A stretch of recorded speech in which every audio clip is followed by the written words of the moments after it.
जी अस्सलाम वालेकुम। हम ना with ENG 201 business and technical English lesson number है आप लोगों का 10 the 7 Cs of effective communication 3 part 3 है। लेसन 8 से स्टार्ट किया था। 7 सीज 3 सीज लेसन 8 में कवर की हैं, 2 सीज आपके लेसन 9 में कवर हुए थे और 2 सीज इस लेसन 10 में कवर होंगे। एक क्लैरिटी है और एक कर्टसी है। क्लैरिटी क्या है?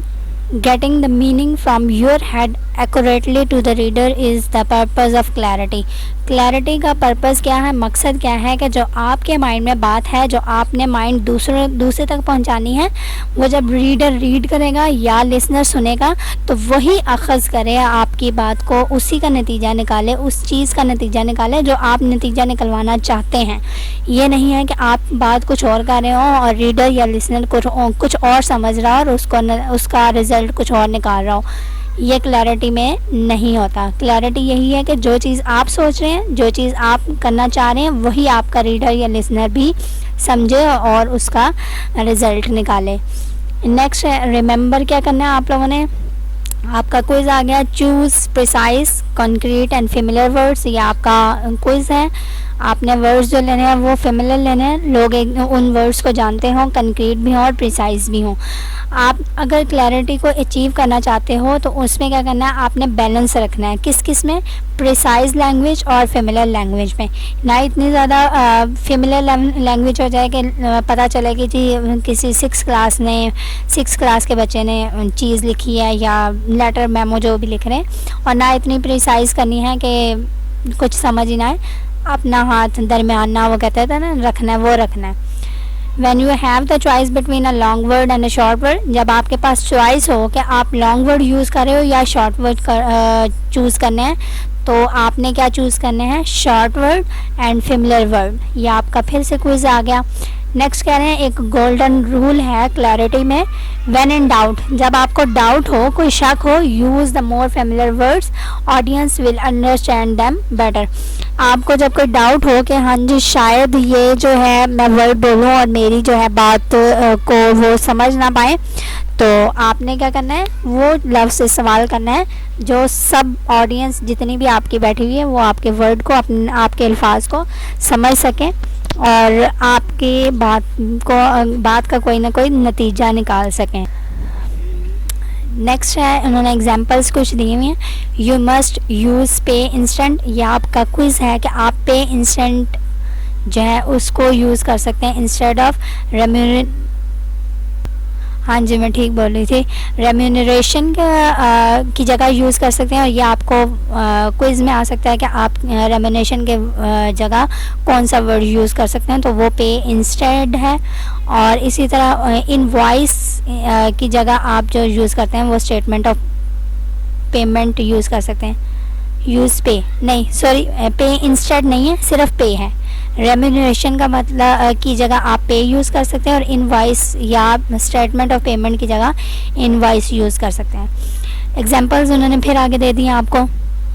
अनफेमिलियर जो लोग नहीं आपकी बात को समझ सकेंगे वो क्या है? आफ्टर आवर परसूअल ऑफ प्री नहीं है, pertinent data the conclusion is that a lucrative market exist for subject. देखना इसमें जो उन्होंने वर्ड यूज़ किए हैं वो बहुत ज़्यादा हाई लेवल के हैं। अगर इनके वर्ड पहले तो कोई रीडर मेरे जैसा रीड करता है तो उसने क्या करना है, सबके मीनिंग ढूंढेंगे, ठीक है ना। अब क्या होगा, जब मीनिंग ढूंढेंगे टाइम लगेगा, तो अब मैं क्या कहूँगी, छोड़ो इस लाइन को पढ़ते ही नहीं है या इस चीज़ को पढ़ते ही नहीं है, इसको छोड़ देते हैं। अगर मैं ये इसकी जगह ये चीज़ यूज़ करूँ कि the data we studied show that your property is profitable and in high demand, ये चीज़ हमें समझ आ रही है कि जो डेटा आपने हम लोगों को दिया है हम स्टडी करने के लिए, उससे पता चल रहा है कि जो आपकी प्रॉपर्टी है वो एक फ़ायदेमंद है, हमें फ़ायदा देगी और उसकी ज़्यादा डिमांड है। वही चीज़ उन्होंने अनफेमिलियर वर्ड्स यूज़ किए थे तो हमें चीज़ नहीं समझ आई थी। नेक्स्ट है, although it is appropriate to use technical terms and business jargon in some professional situations, कुछ ऐसी situations होती हैं जिसमें हम लोगों ने business के words यूज़ करने ही होते हैं। वो भी अब बिजनेस टू बिजनेस अगर बंदा कम्युनिकेट कर रहा है तो उनको तो समझ आ जाएगी, लेकिन हम लोग अगर किसी आम आदमी से बात करना चाहेंगे तो बिजनेस वाले वर्ड्स यूज़ करेंगे तो उनको नहीं समझ आएगी। मैं इसी की सिंपल एग्जांपल ये देती हूँ कि मैथ, मैं कहती हूँ मुझे मैथ आती है और आप लोगों से मैं फार्मूला जो है वो शेयर करना शुरू कर दूँ इसी टाइम पे, जिसको मैथ नहीं अच्छी लगती वो क्या कहेगा, पता नहीं क्या बोलती जा रही है, हमें तो समझ ही नहीं आ रही। लेकिन जिसको मैथ समझ आती है, जिसका इंटरेस्ट होगा, वो मेरे फार्मूला जो मैं बोल रही हूँ उसको सुनेगा, उसको याद करने की कोशिश करेगा। तो यही चीज़ वो उन्होंने बिजनेस जार्गन और टेक्निकल टर्म्स में यूज़ करते हुए आपको समझाई है। Avoid the use when the reader is not acquainted with the terminology. और हम लोगों ने तब अवॉइड करनी है चीज़ों को, बिजनेस जार्गन मतलब कुछ ज़्यादा हाई लेवल की इंग्लिश को, जब हम लोगों को पता हो कि हमारा रीडर या लिसनर जो है इन टर्मिनोलॉजीज़ को, इन वर्ड्स को नहीं सुन पाएगा या मीनिंग नहीं निकाल पाएगा। अनफेमिलियर जो है असेस्ड वैल्यूएशन है, असेस्टेड नहीं था, असेस्ड है। और फेमिलियर है property value for tax purpose, ये भी आपका क्विज़ में आ सकता है। Choose precise concrete and familiar words देख लें आप लोगों को क्या कह रहे हैं।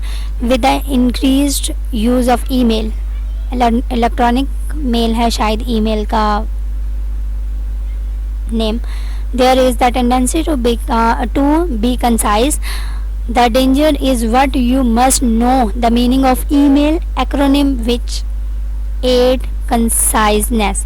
अब क्या हुआ, शायद किसी को ईमेल का एक्रोनिम ना पता हो। एक्रोनिम ये आपके जो है ना क्विज़ में बहुत ज़्यादा चीज़ आती है, बाकायदा वो पूछते हैं कि ईमेल का एक्रोनिम क्या है, या पूरा नाम दे देते हैं, उसका एक्रोनिम आपने बताना होता है। एक्रोनिम्स क्या होती हैं, शॉर्ट फॉर्म दी होती हैं, आपने उनको बाकायदा बताना होता है। जैसे PIA है तो उसकी जो एब्रीविएशन हो जाएगी वो पाकिस्तान इंटरनेशनल एयरपोर्ट हो जाएगी, इसी तरह। और उन्होंने कुछ एग्जांपल्स दे दिए। IMO जो है वो मीन्स करें इन माय ओपिनियन, और FAQ means frequently asked questions etcetera. ठीक है, ये MCQs में आते होते हैं लाजमी। MCQs में बार बार कहती रहती, क्विज में आते हैं। नेक्स्ट है construct effective sentences and paragraph. आपने जो अपने सेंटेंस लेने हैं, सेंटेंस लेके एक पैराग्राफ जो बनाना है उसमें इतनी इफेक्टिवनेस हो कि लोग आपकी बात जो है, अगर आपने एक पैराग्राफ लिखा है तो उसी में आपका सारा जो है, पीछे भी मैंने लेसन में बताया था, आप कम वर्ड्स यूज़ करें और अपनी सारी बात जो है वो बयान कर दें। तो यही चीज़ वो बता रहे हैं। At the core of the clarity is the sentence. Important characteristics to consider are, जो characteristics हम लोगों को चाहिए क्लैरिटी को वाज़े करने के लिए, वो क्या है, उसकी लेंथ है, यूनिटी है, कोहेरेंस है और एम्फसाइज है। एम्फसिस या एम्फसाइज देख लीजिएगा। अच्छा जी, लेंथ कितनी होनी चाहिए? एवरेज सेंटेंस की लेंथ 17 to 20 वर्ड्स होनी चाहिए। ये आपका क्विज है। When the sentence length increases है, जब आपके सेंटेंस का जो है लेंथ इंक्रीज होना शुरू हो जाए तो आपने क्या करना है, उस सेंटेंस को 2 हिस्सों में डिवाइड कर देना है, चॉप इट इनटू 2 सेंटेंसेस। और यही चीज़ जो है, also if the sentences are too short then the resulting language becomes overly simple and choppy. जब आपका सेंटेंस वैसे ही शॉर्ट होगा तो वो तो साफ पता चल रहा है कि आपका सेंटेंस जो है वो सिंपल भी है और उसमें कोई चॉपीनेस नहीं है। आपने उनको डिवाइड नहीं किया, सिंपल एक सेंटेंस में अपनी बात सारी क्लियर कर दी। यूनिटी है। Unity means that you must have one main idea. आप जो है एक बात करें, अब लेटर मैं कह रही हूँ आपने जॉब के लिए लिखना है तो उसमें यही बात लिखनी है कि आपको जॉब चाहिए या आपकी क्वालिफिकेशन कितनी है, कैसी है। आपने ये नहीं बताना कि मैं जो हूँ इतने पैसे पीछे से कमाता आ रहा हूँ और मेरा गुजारा नहीं हो रहा। ये चीज़ें यूनिटी नहीं बनाती आपके मेन आइडिया में। In case of other ideas they must be closely related. For example, अब इन्होंने एग्जाम्पल दी है, देख लीजिए। आई लाइक सोहेल, मैं पसंद करता हूँ सोहेल का, and Eiffel tower is in Paris.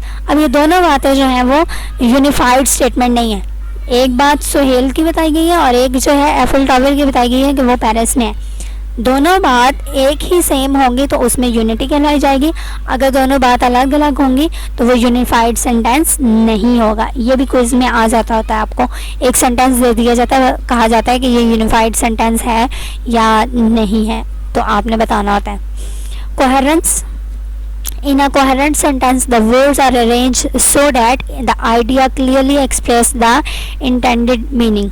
आपने जो भी आइडिया बताना है, जो भी आइडिया मेंशन कर रहे हैं अपने लेटर में या आप बोल के बता रहे हो, वो बाकायदा उसका मीनिंग अखज़ होगा आपके वर्ड्स के थ्रू। ये नहीं है कि आपके वर्ड्स कुछ और कह रहे हो और आप कुछ और कहना चाह रहे हो। Place the correct modifier as close as possible to the word it is suppose to modify. ये आपका फिर से MCQ क्विज़ है। MCQs हम लोग जो है पेपर बनाते हैं उसमें MCQ से लिखते हैं, तो वही मेरे माइंड में MCQ चलता आ रहा है। क्विज़ होता है, अगर कहीं मैं बाय मिस्टेक क्विज़ की जगह MCQ बोल दूँ तो देख लीजिएगा। अच्छा जी, मॉडिफायर्स क्या होते हैं? आपकी बात को मॉडिफाई करने के लिए जो चीज़ आप सेंटेंस को जोड़ने के लिए इस्तेमाल करते हैं। अब देखें मॉडिफायर्स क्या है। In the example which follow notice that unclear sentence conveys the wrong meaning. जो आपके अनक्लियर सेंटेंसेस होंगे, लाइनी बात है, जो अनक्लियर है उनके मीनिंग रॉन्ग ही होंगे। अगर हम लोग सीधी सिंपल क्लियर बात करते हैं तो उसमें हम लोगों को भी आसानी है, जो हमारे रीडर या लिसनर है वो जब सुनेंगे या पढ़ेंगे तब उनको भी आसानी होगी कि हम क्या कहना चाह रहे हैं और उन्होंने क्या करना है। एग्जाम्पल देख लें, उन्होंने दी हैं 2-3। अनक्लियर जो है वो क्या है? Being an excellent lawyer I am sure that you can help us. अब आई एम श्योर, ये नहीं पता चल रहा है कि लॉयर कह रहा है या जिसने सिफारिश करवानी है, जिसने हेल्प लेनी है, वो कह रहा है। I am sure that you can help us. अब ये देख लें, being an excellent lawyer clearly बता रहा है you can surely help us. आप जो है हमें मदद करेंगे, मतलब लॉयर को हम लोग कह रहे हैं कि आपने हमारी मदद करनी है और हम लोग श्योर हैं कि आप हमारी मदद करेंगे।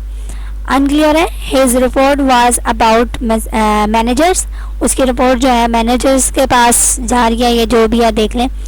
Broken down by age and gender, और वो ब्रोकन डाउन किस में है, उनमें किसका जो है फोकस ज़्यादा है, एज और जेंडर का है। अगर इसी को क्लियरली लिखें, his report focused on age and gender of managers. ठीक है, मैनेजर्स में एज और जेंडर में ज़्यादा फोकस किया जा रहा है। अनक्लियर आपका सेंटेंस है, ये स्टेटमेंट देख लें। आफ्टर प्लानिंग 10,000 बेरी प्लांट्स, ये प्लांटिंग होना चाहिए था, प्लानिंग लिखा हुआ planting.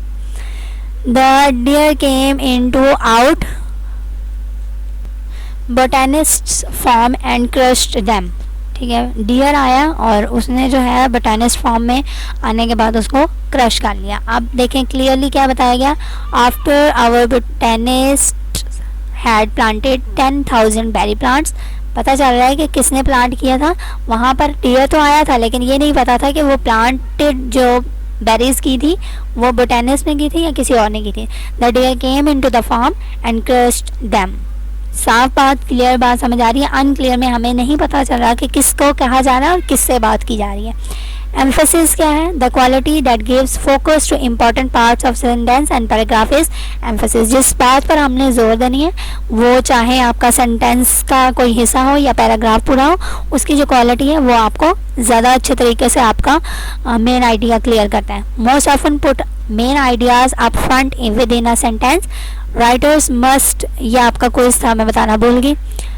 Writers must decide what needs emphasize. Writers जो हैं वो डिसाइड करते हैं पहले कि किस बात पर उन्होंने ज़्यादा जोर देना है, and then decided the correct sentence structure, और उसके बाद सेंटेंस का स्ट्रक्चर बनाते हैं। अब देख लें, लिटिल एम्फसाइज है, the airplane finally approached the speed of sound. ठीक है, and it became very difficult to control.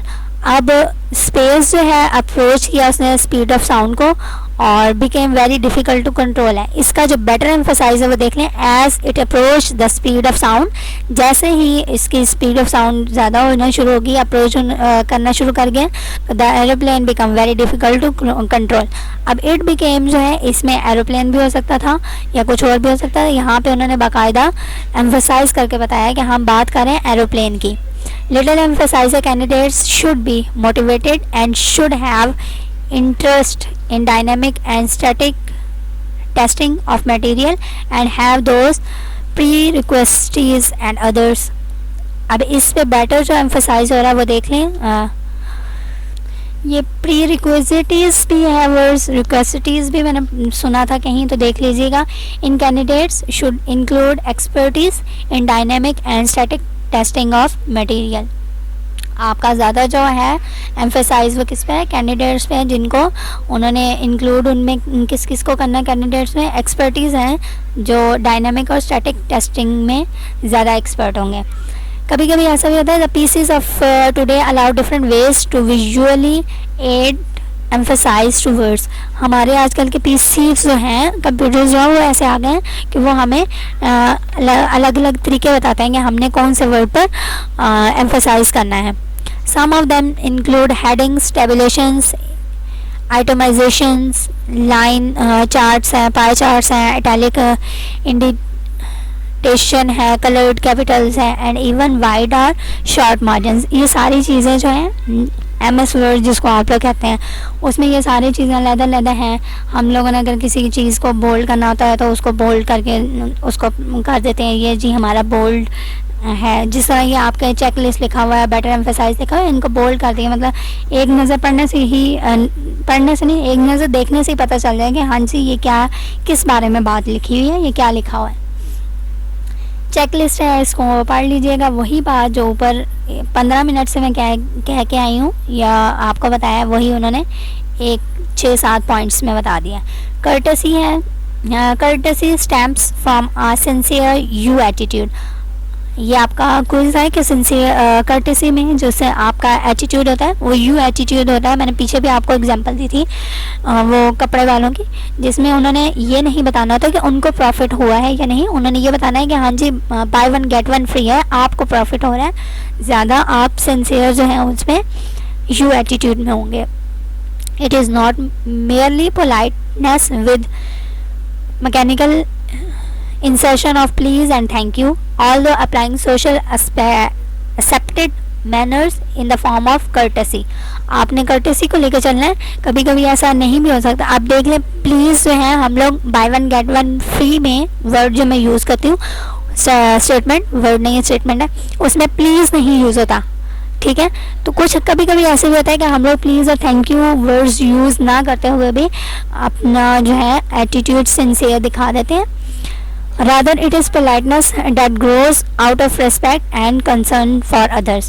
और ये जो politeness होती है इसमें हम लोग concern करते हैं ज़्यादा किस पर, लोगों पर, कि उनको respect मिले और उनको ज़्यादा से ज़्यादा concern किया जाए. True courtesy involves being aware not only of the perspectives of others but also their feelings.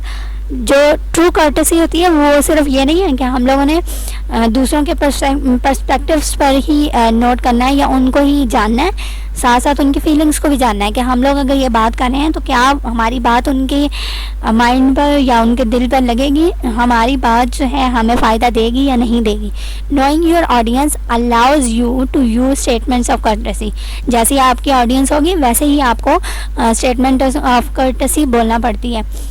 वही एग्जाम्पल अब दोबारा इस लाइन को समझाने के लिए कि बाय 1 गेट 1 फ्री, इसके साथ आप प्लीज़ नहीं यूज़ करते, या आपने अपनी ऑडियंस को देख के लगाना होता है ये वाले प्लीज़ और थैंक यू वाले वर्ड्स, ये मैजिक वर्ड्स जिनको कहते होते हैं.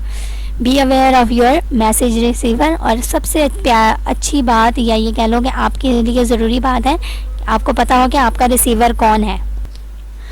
आपका सजेशंस में क्या आता है कि आपने अगर कर्टेसी के साथ चलना है तो आपने सिंसियरली टैक्टफुल होना है. टैक्टफुल का मतलब होता है होशियारी का मुजाहरा करना है, थॉटफुल पुरफिक्री के साथ करना है और अप्रिशिएटिव वे में करना है कि आपकी बात मानी भी जाए और आपने उसमें होशियारी क्या करनी है.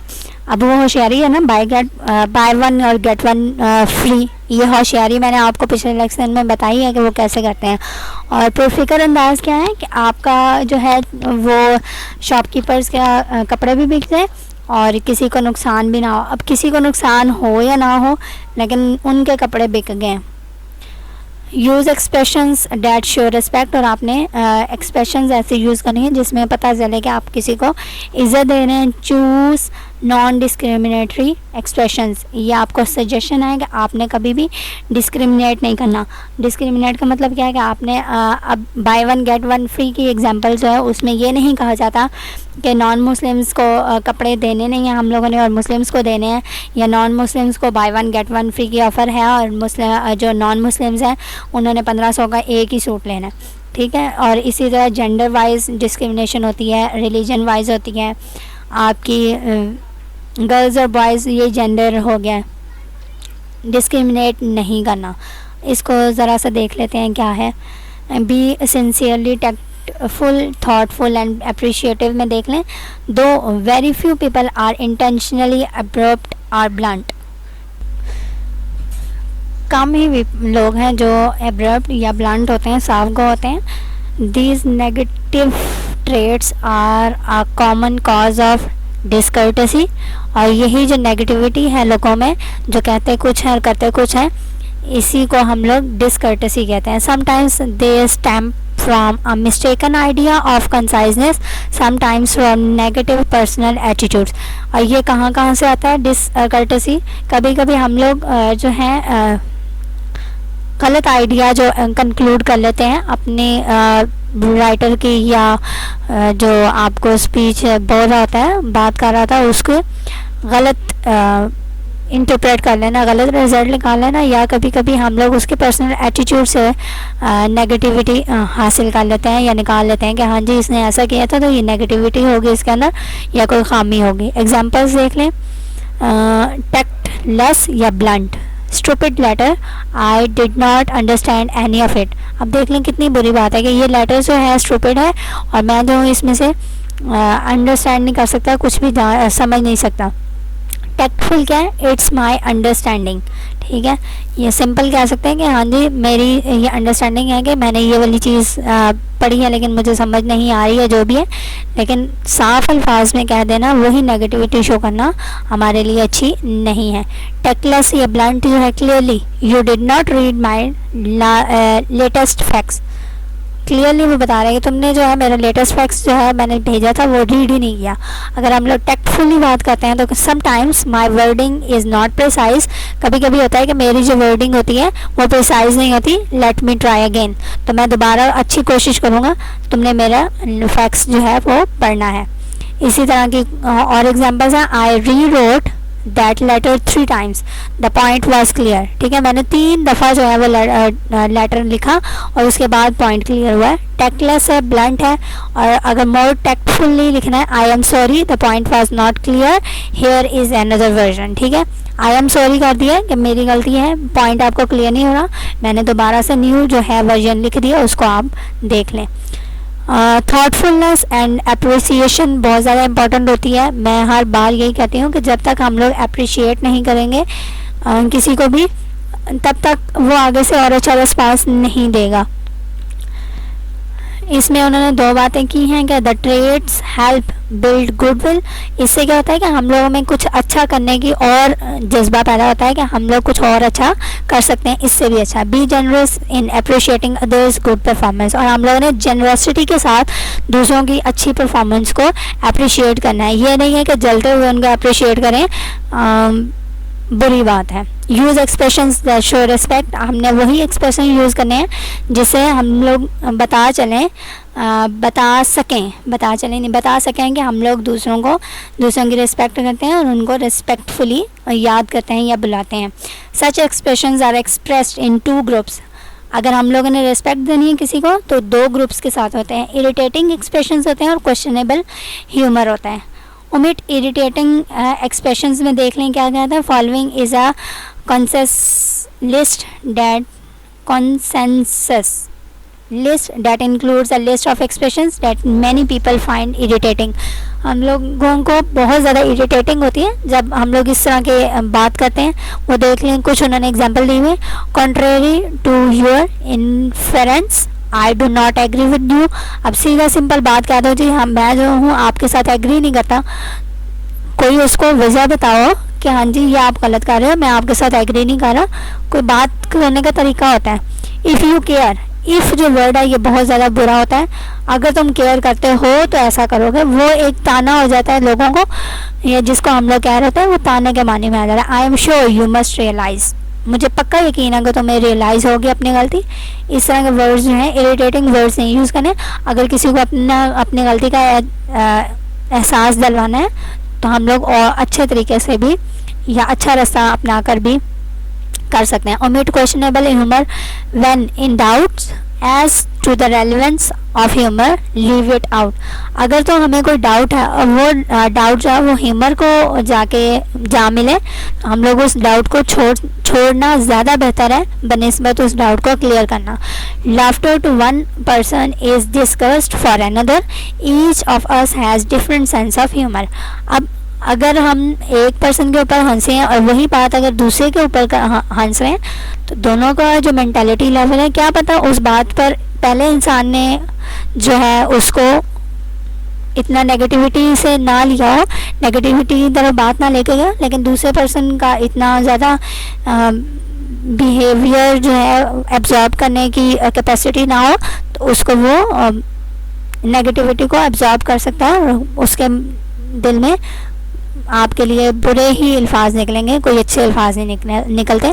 Notice the difference between the second notes in the next example. ये जो आपको एग्जांपल उन्होंने बात बताई है कि laughter to one person is discussed for another, अगर हम लोग एक के ऊपर हंसे हैं तो ज़रूरी नहीं है वही बात अगर दूसरा कर रहा है तो उसके ऊपर भी हंसना है। हमारा हंसना एक के ऊपर तो क्या पता इतना इफेक्ट ना करे, लेकिन दूसरे के ऊपर इफेक्ट कर सकता है और उससे वो नेगेटिविटी की तरफ जा सकता है, वो जो काम कर रहा होगा उसको छोड़ सकता है। उन्होंने एग्जाम्पल दी हैं, इनको रीड कर लीजिएगा, लेक्चर लंबा हो रहा है। चूज़ नॉन डिस्क्रिमिनेटरी एक्सप्रेशंस, ये आपका फोर्थ ऑप्शन था कर्टसी का। इसमें भी उन्होंने दो दिए हुए कि डिस्क्रिमिनेटरी एक्सप्रेशंस दो किस्म के होते हैं, सेक्सियस्ट टर्म्स होती हैं और सिंगुलर प्रोनाउंस होते हैं। देख लें अब, be careful about using the word ma'am, this is a matter of concern especially in the western cultures compared to other culture। ये आपका MCQ हो सकता है कि मैम जो वर्ड है वो किस कल्चर में ज़्यादा यूज़ होता है, कंसर्न किया जाता है। वेस्टर्न कल्चर्स में ज़्यादा यूज़ होता है, अदर कल्चर में मैम नहीं है, मैन है। अच्छा, use alternative expressions that are neutral in nature, आपने वो वाले वर्ड्स यूज़ करने हैं जो न्यूट्रल हो। आपको नहीं पता चल रहा कि वो लड़का है या लड़की है, तो आप न्यूट्रल वर्ड यूज़ करें जो दोनों के लिए इस्तेमाल हो जाए। एग्जांपल है, क्वेश्चनेबल है फ्रेशमैन, ठीक है। मोर डिज़ायरेबल क्या हो सकता था, entering students, first year student, ठीक है। ये आपके कुछ उन्होंने एग्जांपल्स दे दी थी। सिंगुलर प्रोनाउन कौन से होते हैं, ही और she. English lacks a neutral pronoun signifying he और शी। अब यहाँ पे ही और शी जो है न्यूट्रल है, इसमें नहीं पता चल रहा है कि हम लोग किसी एक लड़की को कह रहे हैं। नेम जब ले देते हैं वो स्पेसिफिक हो जाता है, जब ही और शी का कह देते हैं तो वो सब लड़के या लड़कों में शामिल हो जाता है। तो किसी एक को अगर पॉइंट आउट ना किया जाए तो वो ज़्यादा अच्छा होता है। The trend to follow should be to avoid using he, his और him etc। अब हम लोगों ने ट्रेंड जो फॉलो करना है वो क्या करना है कि he, she, he, his और him को अवॉइड करना है यूज़ करने से। One way to avoid using a masculine pronoun for both genders is the use of singular they, ठीक है। अगर हम लोग जेंडर को स्पेसिफाई नहीं करना चाहते ही और शी को, तो हम लोगों ने क्या करना है, दे यूज़ करेंगे सिंगुलर में। Singular they is the use of they or its inflected or derivative form such as them, their or themselves। they से हमारे जो डेरिवेटिव फॉर्म्स और निकलती हैं, जैसे ही से हिम और हिज यूज़ होता है, शी से हर यूज़ होता है। इसी तरह डेरिवेटिव फॉर्म्स जो दे की होती हैं वो देम होती हैं, देयर होती हैं, देमसेल्व्स होती हैं। ये आपका क्विज है। Refer to a singular person और an antecedent that is grammatically singular. और ये जो वर्ड्स हैं ये सिंगुलर होते हैं ग्रामर के लिहाज से, ग्रामेटिकली कह रही थी, ग्रामर के लिहाज से। It typically occur with an antecedent of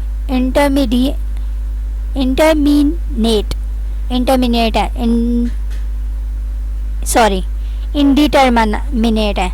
gender as in sentence such as अब आपको सेंटेंसेस उन्होंने दिए हुए, everyone return to their seats, ठीक है। अब एवरीवन में अगर आप किसी बस में जा रहे हैं, सफ़र कर रहे हैं, या एरोप्लेन में सफ़र किया जा रहा है, तो वहाँ पर बाकायदा ये नहीं कहा जाएगा कि आप भी आ जाओ, आप भी आ जाओ, आप भी आ जाओ, नाम लेके नहीं कहा जाएगा।